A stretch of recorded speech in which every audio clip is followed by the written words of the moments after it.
and welcome to the Kinetik Fitness Show, where we inspire you to live a longer, healthier, happy, and more joyful life. We cover everything you need to know to be optimally healthy in your mind, body, and spirit. Are you ready to become the ultimate version of yourself? Well, let's dive into another episode with your host and guide by your side, Allie West.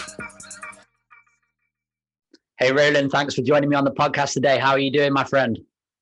Hey, I'm doing better than the average son of a bitch. Love it, love it. And you're in the middle of your hunting. How's that going? I am. I'm in the middle of fall and winter hunts.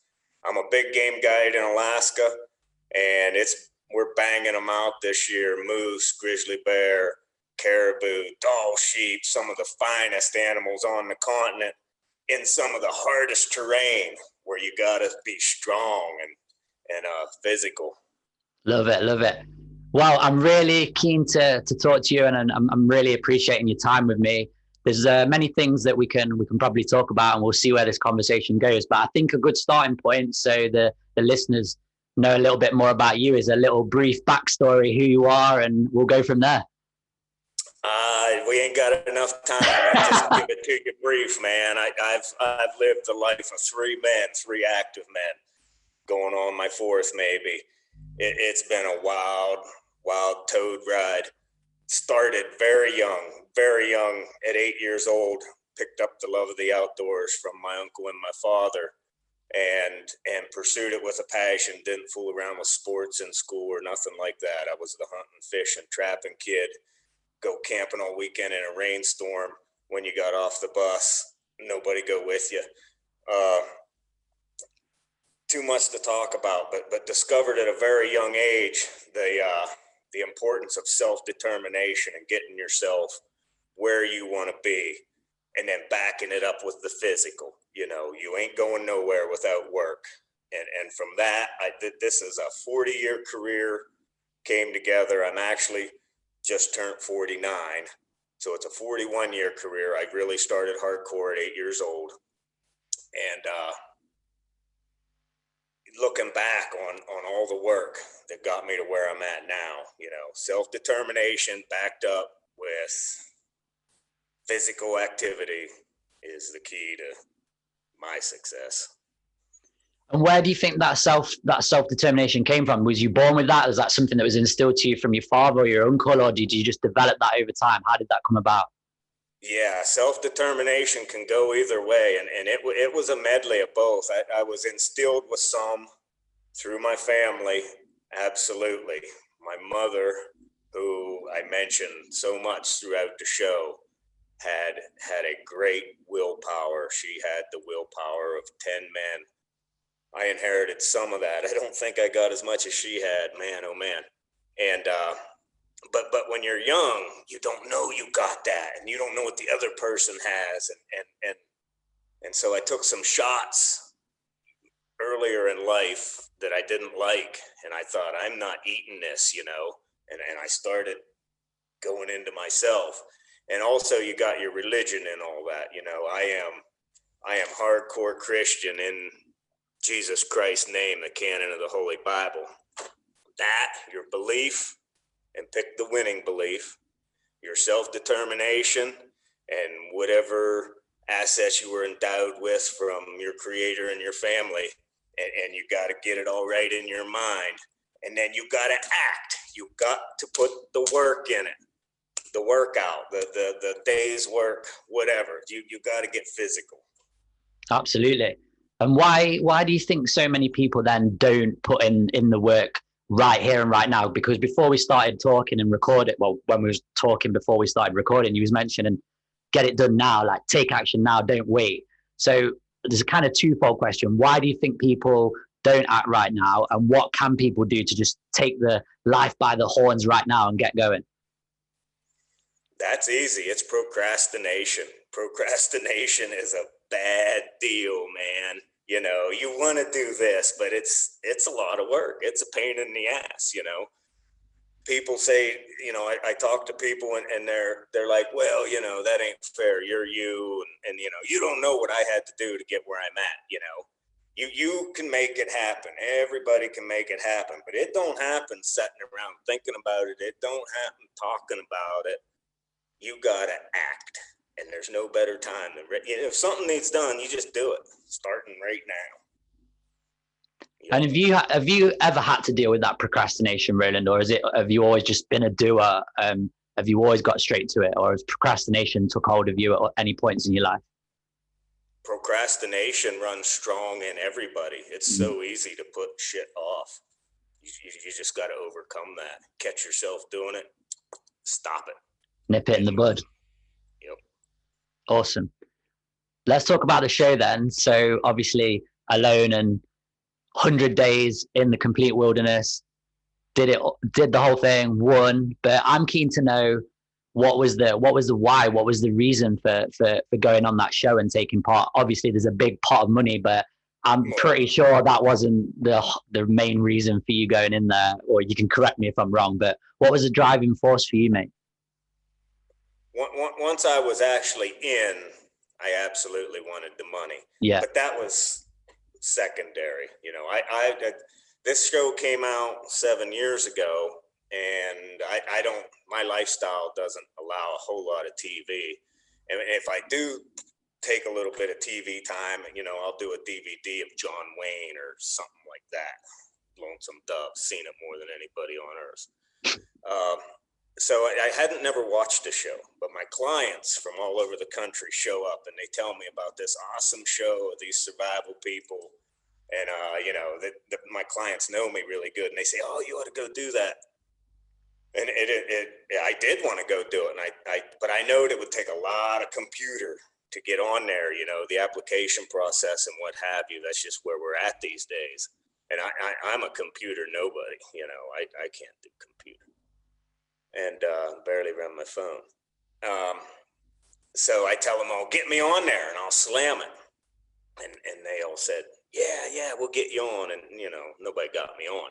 Finally, my sister went through it was crazy. You know, there's a lot of stuff going on behind the scenes to get your ass on that show. And she made it happen with me, and I get on. And once I was on, then I entered total focus, win this thing mode, just tunnel vision. Was there any days then that you doubted yourself, or was you completely like, I'm going to win this sucker, that $1 million is mine, no one's getting in my way? Was there any days of doubt at all? Well, doubt will come and go in all men, like procrastination. And as soon as you catch yourself doing it, you throw it out the door. I don't even want that shit up here, you know? So pretty much, yes, I went in fully figuring to win that and take home the money. Absolutely. And was it an enjoyable experience, or would you say it was more horrible than enjoyable? That's a good question. You know, sitting here after it's all done, oh my God, it was enjoyable. But, you know, I've been on other hard expeditions, and they're always way more fun when you're out looking back.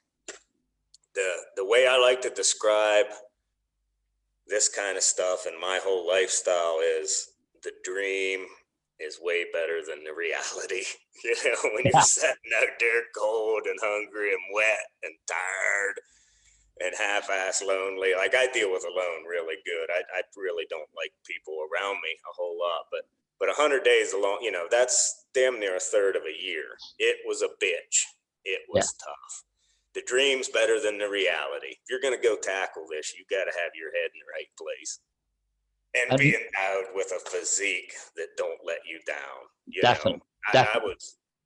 I was, you know, I keep myself healthy, exercise, eat a lot of organic and natural foods, of course, especially with all the wild game and fish I consume, which I feel is very important to my physique. But, you know, just the whole mental process of getting tough with yourself, making yourself stick through something, and you know, it's everybody's built different. I was gifted with a really strong, vibrant don't let you down, body. You know, I'm a machine. Definitely. I'm not doubting that at all. 100%. And I mean, it's proof as well that health and fitness and strong mindset and being in air quotes healthy, you don't have to just do it in the sense that we've been led to believe, maybe like the last, I don't know, 20, 30 years, where you have to go for a run or you have to go in the gym and pump iron for ages. Just doing natural stuff that we was designed as human beings to do can get you physically, mentally, and spiritually, if we want to go down that route, tough and strong and fit and healthy. Everybody can do it in their own way. The trouble is, although there's many troubles in life, but what people do that messes them up is they're trying to be like the next guy. Oh, this guy can do this many pull-ups and I can only do this many. You know, you got to get that out of your head. And you know, that's why people procrastinate. Oh, I can never be like him or whatever. You know, don't worry about the other person. You got to get down with yourself. You know, any improvement you make every day. Like some days you'll have a strong workout. And when I'm getting a strong workout, I go with it as far and hard as I can. And other days you're in that funky mood and, you know, you don't feel like working out and you know you're not going to get a good one. And so you don't work out altogether. That's the wrong move. You know, get in there and do something. Some days are better than others. Absolutely. Absolutely. When there's one thing I want to ask you, which is more from my own personal question than maybe for the listeners, but when you on the show, when you took out the Musk Ox and you're carrying that bad boy back to the camp rock house, explain what that was like from a physical perspective, because those guys they weigh like a crazy amount of weight, don't they? And you're lugging this back and forth all day. What was that like from a physical perspective? Yeah, there was some big loads there. There was some 90-pound loads. The hide was maybe 100. There was some 90 to 100-pound loads for sure, and like 8 or 9 loads altogether. But that's what I do as a guide. Now, mostly I got a pack, you know, a big frame pack that I lash stuff to, and that's what I'm doing right now. I mean, I've packed out tons and tons and tons of meat on my back. I've wore out pack frames. Damn near got my back wore out. But so I'm ready to do that. That's what I do. That's what I condition for all the time, so to speak, even though it's my lifestyle. It's something you really can't train for. I've had guys, some strong guys that can keep up with me, so to speak, and but while they're doing it, they're just like, oh my God, it's killing me, you know. And these are guys that do the stair stepper. I don't know what all they do, you know, but they're on it. They're trying to stay healthy and strong. And I've had so many of them say there's just no training for this, you know, the high elevation and the big loads on your back, and it's miles and miles sometimes, you know. Like that Musk Ox was 2 miles from Rock House, and you hit the point where you're so uncomfortable, you're so wet, miserable, tired, and in pain, your feet hurt, your back hurts, everything, that it just don't matter no more. Yeah, I believe it's now. I've never personally ran a marathon or nothing like that. I'm not necessarily an athlete, although I have athlete attributes for sure.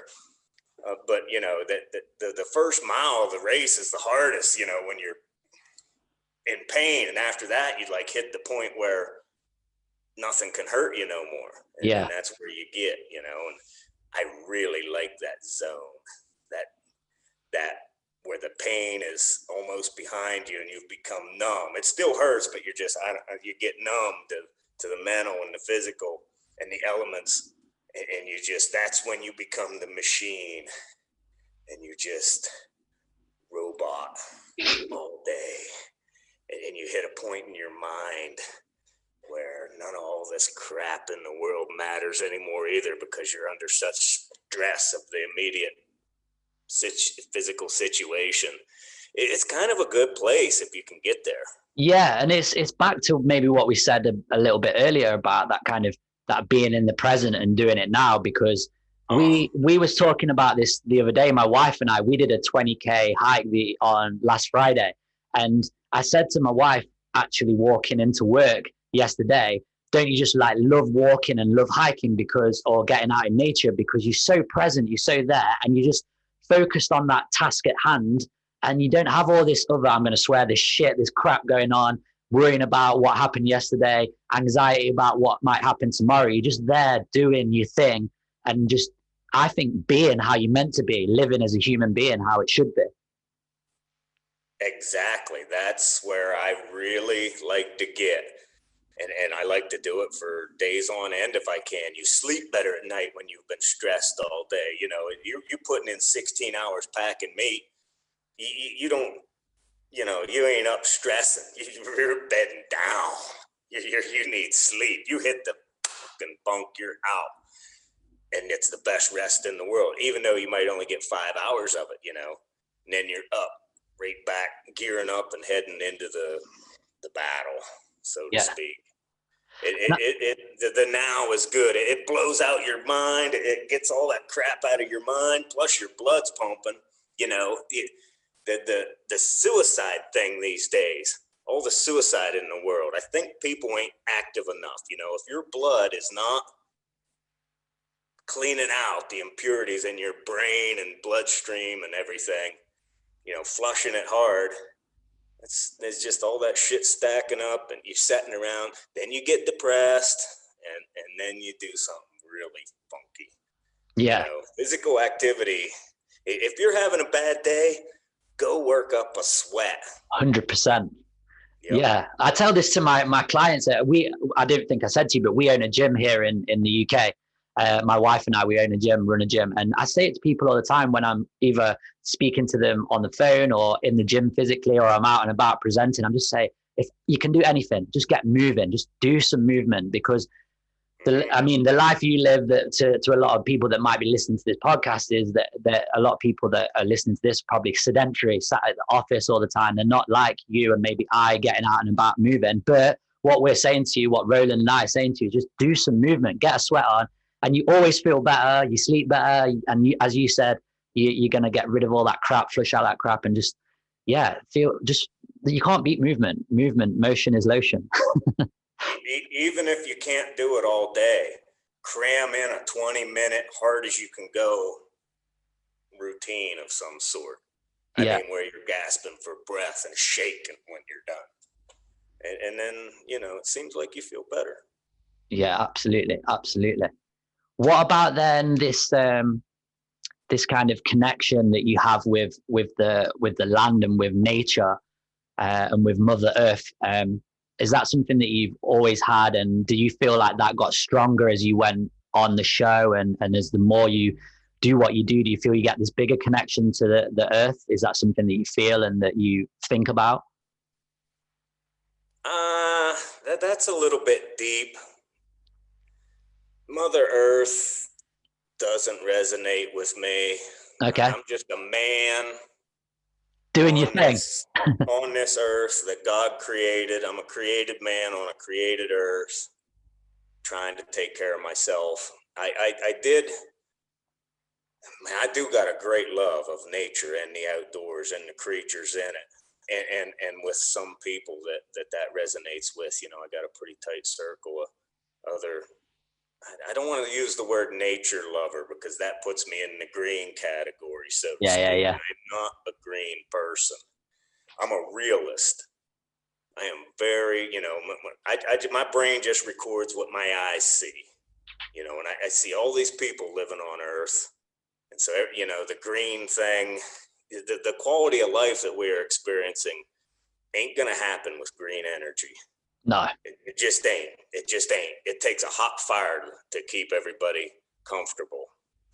And that's what it is, to go green, you got to go live like I lived at Rock House, and people ain't going to do that. No, we've just been too exposed to too many creature comforts at this point in our, I don't know, it ain't evolution, because we're created. I'm a Christian. God created us. Jesus Christ is here to guide us and save us. And all this So nature lover, I don't like that term applied No, to no. me. I get you. But I do really connect out there. I love being out there where I can, I'll look at a bird. I love the intricacies of a bird and the beauty of a bird. I mean, even just a little songbird that ain't worth nothing to eat or anything. But at the same time, I could smash it and put it in my pot. I'm a very complex person, I'm told. there's a lot of personalities in me. Maybe if you read the book The Big Sky by A.B. Guthrie Jr., American author in American literature, I read that for the first time in 6th grade. And it's a very well-known book. And not so much these days because things are just trending away from that kind of stuff. But it's a powerful book. You don't even find it in the Western section. It's under American literature. The nearest thing you could get to getting in my head would be reading that book. I'll check it out. Yeah. I'll check it out.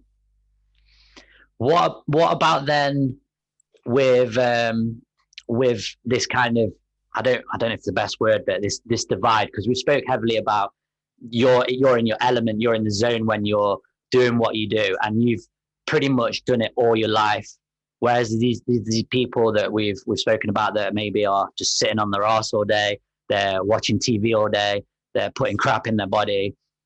Do you think there is a way, or there will be a way where those people can move to more of like the lifestyle that you live, or do you think it's gone too far? Do you think there's this kind of divide of, there's these people that are like you, the bushmen, and then there's the people that are living in city society? Do you think is always going to be that divide and it's going to get worse, or do you think you can take somebody out of that environment and put them in your environment, so to speak?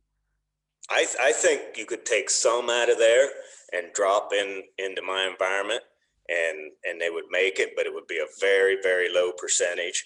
You drop somebody off, of course they'd have to have a few skills. I've spent a lifetime acquiring those. But, with all the information available, if a guy crammed and did a little practicing and wanted to dump himself in that situation to try himself, some would make it, absolutely. But by far, most would not. It's the ultimate playing field. There's no, that's what I do love about the wilderness. It's pure. It don't care about who you are, who you want to be. None of that. It don't. Unforgiving. It's just, it is what it is. I love that term. I know it's overused, but I love that verbiage. It is what it is. The wilderness will smash you, or you'll overcome it, and there's some luck in there too. It's a real pure playing field, because these days everybody's all into fair play these days. That's a bunch of crap. Life ain't fair. This fair thing is all brand new, and it ain't gonna last forever. It'll last as long as electricity and socialism's in place. But someday everything will just go back to the wilderness, or we'll all be raptured to heaven. I don't know what the scenario is, but the wilderness, it don't care who you are. You're gonna make it or not. And I did. I made that 100 days. That's a long time. There's been nobody live off the land for 100 days for the last 100 years, I'll bet you. Mm. And I wanted that title. I wanted that title as much as the money. And God willing, it was delivered to me. Praise the Lord. Yeah. You mentioned a bit earlier on about you don't mind being alone, and you're happy to some extent being on your own. Why do you think that is? The alone thing started for me way back as a young age. I was so crazy about the outdoors. I took it to such a level that I'd get ridicule from kids growing up, and then later even in adult life. I'm sort of an oddball, and that's when you reach back down into yourself, and you got to put it in your head. Fuck all these other people. Who are they to me? I'm me. This is me right here. and you go do your thing, whatever it is, and you do it as hard as you can. And life's a long race. I said that in the show. And if you keep going, you'll pop out on top eventually with enough activity. Another question to tag on to that being alone and that kind of that on your own mentality is the opposite end to it. So why do you think so many people struggle with solitude and with being on their own? And I think sometimes solitude gets a bad rep. It's some people see it as a quote unquote negative word, but I don't personally think it is. But why do you think that is? Why do you think people struggle being on their own, and why do you think solitude gets a bad rep? They just ain't. Everybody needs so much stimulation now. Entertain. People cannot entertain themselves now. And the program, like, I'm a big reader, so I've done remote trips my whole life, but I've always taken a book. We had no books, we had no journals, we had no thermometers, we had no watch, nothing like that. You got your 10 items in your clothes, that is all. Mm. So no book. I had no way to read, and I'm a big reader, even though I don't do it on computer. And so even for me, it was a little bit of, I was as lone as I've ever been, no book. I've always had book. But I think being alone's good for a person's mind, really, once they get to that point where they're friends with their self and friends with their own mind. I'll talk to myself in my mind. I don't know if other people can do that or not. I got a philosophy of, I'm an observer of nature and things, animal movements, weather, all that shit. But I also am a pretty observant person of humans. And as we all look different, I think we all think different. So I don't know. You're just going to have to get some point with yourself where you can deal with yourself. I keep myself pretty good company. Yeah. And when you was alone 100 days, you didn't have any book, any journal. What kind of thoughts were going through your head, or was you just taking it a day at a time? I did. I had to come up with something to keep my mind going at night.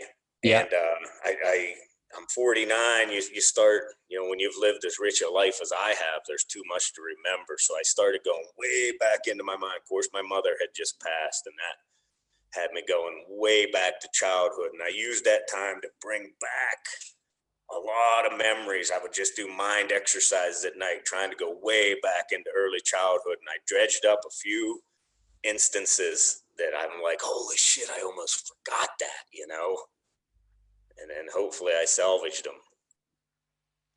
And how's that impacted you, bringing back up this old stuff? Do you think bringing up that and doing these mind exercises and working up with your mind while she was there, do you think that allowed you to get through the 100 days and allow you to do things beyond the 100 days as well, like maybe what you're doing now? What kind of impact has it had on you?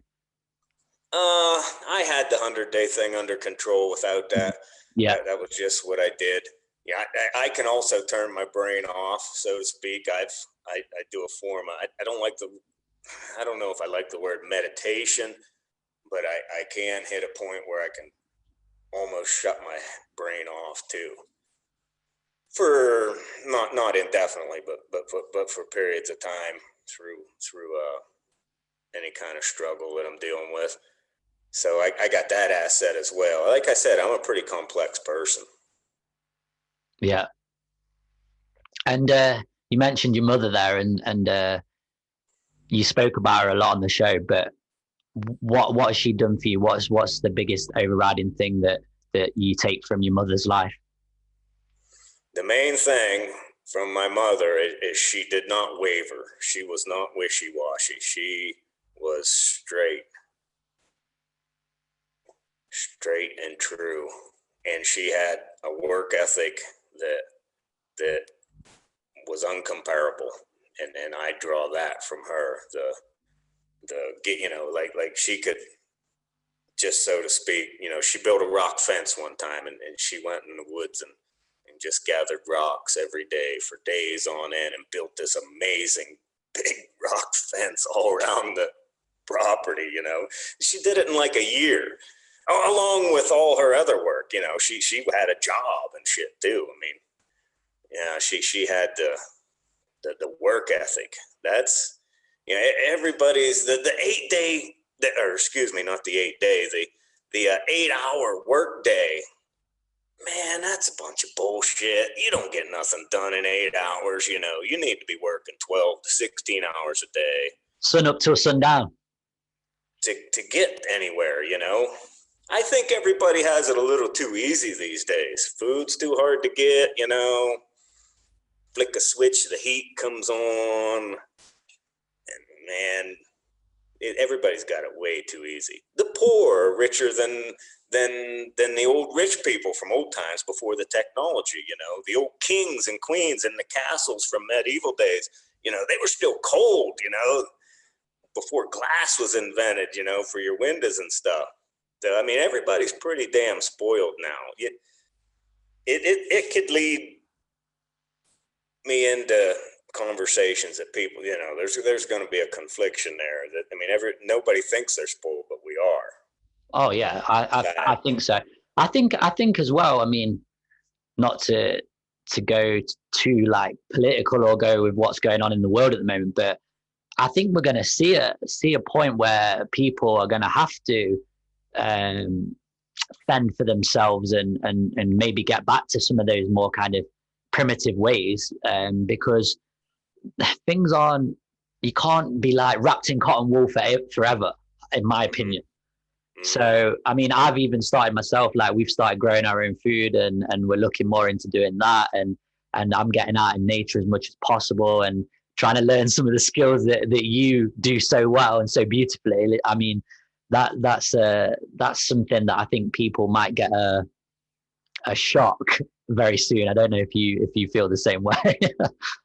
Oh, absolutely. Absolutely the same way. That get a shock's putting it mildly.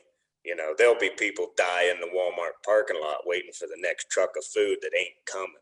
Yeah. You know, I'd like to see it all go to that. I'd like to see it all just go tits up and then everybody get back to the basics.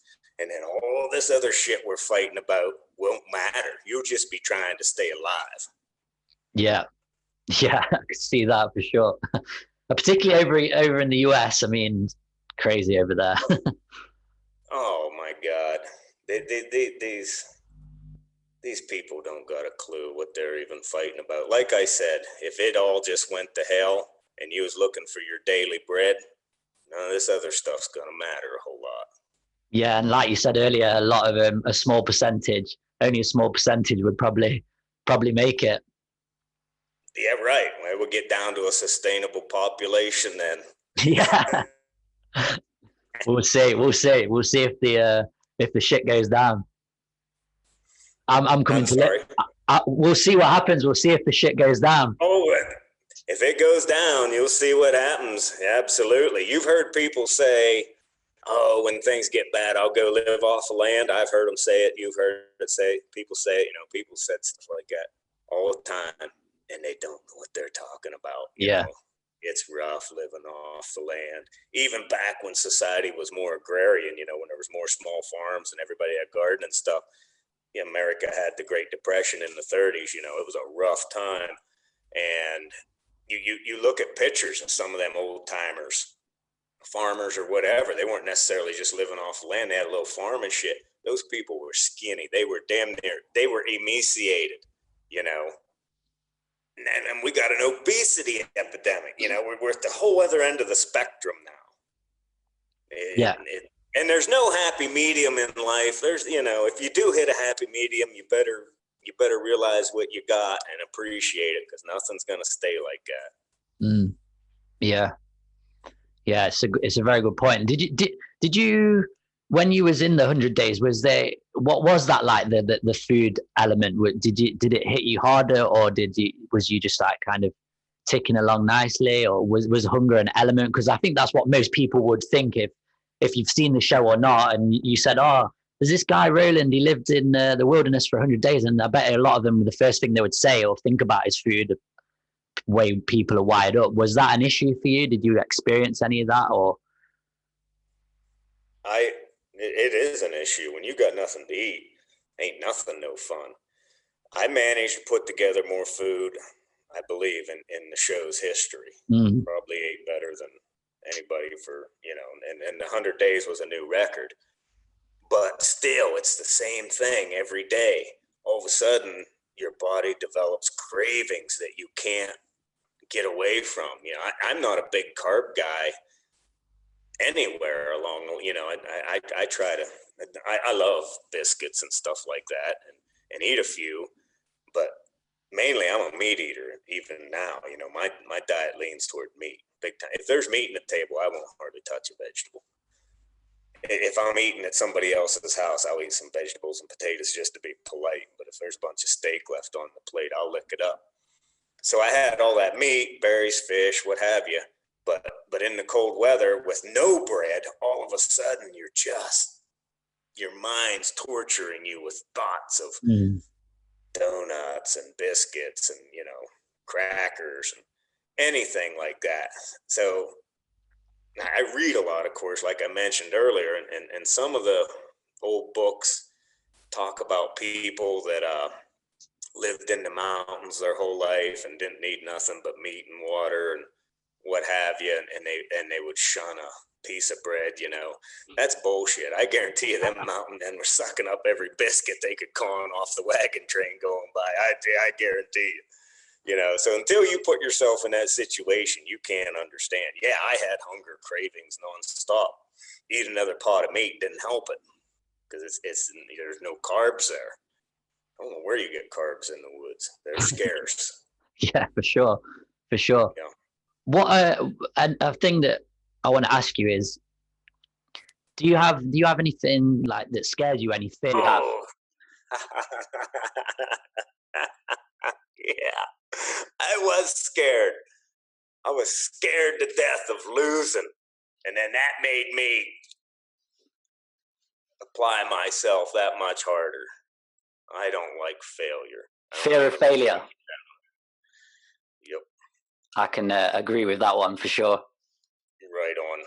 Yes, sir. If you're going to do something, do it. I mean, I've done this all my life, ever since I got the the winning mentality that I picked up as a younger man, and yeah, you just go as hard as you can.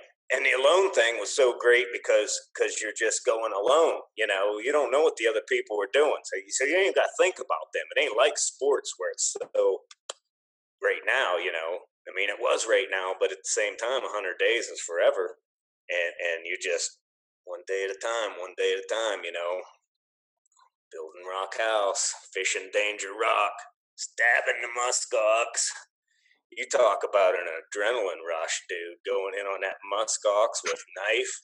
That was, that blowed so many impurities out of my system just from the blood flow.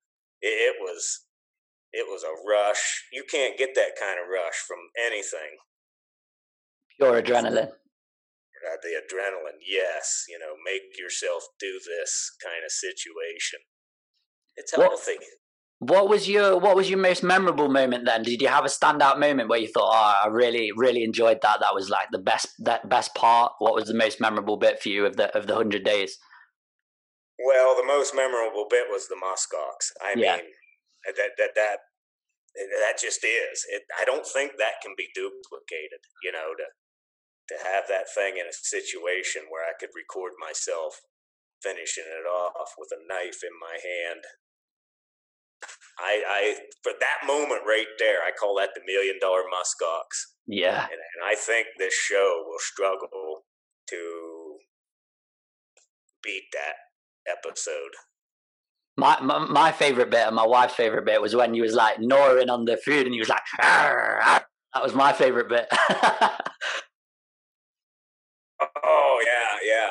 Well, you start getting comfortable with it, and I was eating some bones, and I have some dogs. I'm pretty close to my dogs, and yeah, like I said, after I did that, I can see how a dog gets growly on a bone. So what's next for you, mate? What's the next? I don't know, the next few months, years bringing for you. What are you looking to do? Oh, I'm trying to get enough people interested in a survival camp. I'd like to do some hands-on with some other people, pass on the winning philosophy with some skills, more of a confidence course than all straight survival, all cold weather, of course, concentrate on cold weather. The cold weather brings everything really in, cold weather training, strong training. But that ain't going to take long. That's just temporary thing I'd like to do while I'm hot. But do it in Alaska and the East Coast possibly too. But there's big talk of, I don't know this and it ain't been determined, but people are kind of wanting to see a rematch of all the champs, once they get enough of them. And if that happens, I'm going to go into hyper training, smash that son of a bitch out of the ballpark too mode. So And win. I'd like to see that go down. Love it.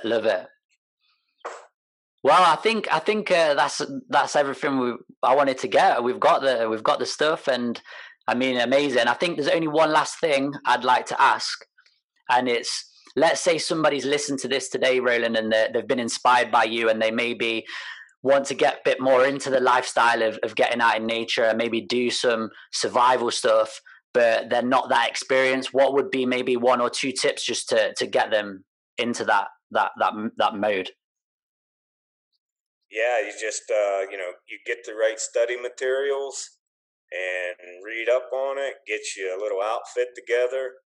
Pick the highest mountain or the fastest river or the coldest damn place you can get to reasonably from where you're at, and you go out there and you spend some time alone testing yourself against the woods and the waters and the hills, and you get woodsy. You gotta get woodsy. Get woodsy. Yeah. Awesome. I'm gonna get woodsy real soon. Right on. Awesome, man. That's it. I mean, usually we end my podcast with a favorite quote to end the show, and this can be something of your own or something you live by. And I don't know if you're much of a quotes person, and I didn't warn you, but can you leave us with a quote to finish to end the show? Oh, I'd love to, boy. Let me give that a think. Like the quote that they used on the show. You know how they put the quotes at the beginning of the show? And I forget, who it was, but they used it.